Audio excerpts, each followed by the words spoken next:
So in order to build our first profile that's actually based on some actual runs that the car has done, to start out with, pick some of your better runs, maybe groups of them that are at the same track, maybe similar weather conditions, things like that. What we want to do is average together some of the better runs, and we'll use that as our base drive shaft profile. So all you need is a data logger that's going to output a common delimited file. And most any data logger that's out there these days has the ability to do that. So in this case, it's a race pack file. And the first thing you want to do to prepare the file to export is turn off all the channels except for drive shaft RPM. So I'll deselect these. What we're going to end up with is only our drive shaft curve. So once you get to that point, you go up to the top menu bar, select File, and we want to go down to Print Save ASCII Data.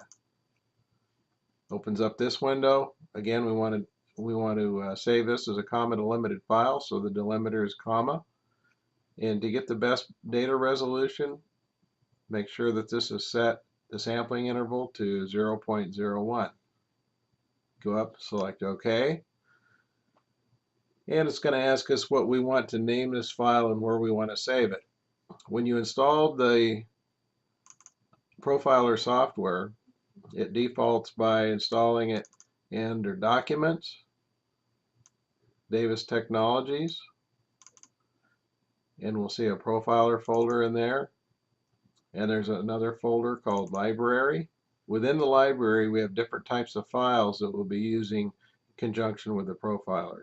So in this case, we're going to store a run, so we select Runs. And it's going to say, what is the name that we want to enter this file? And I would highly suggest, just for organization purposes, that you name it the same thing as your source file. So in this case, it's V3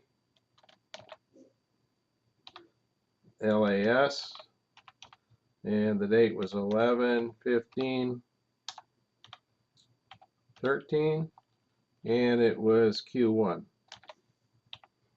And we want to give this a .txt extension.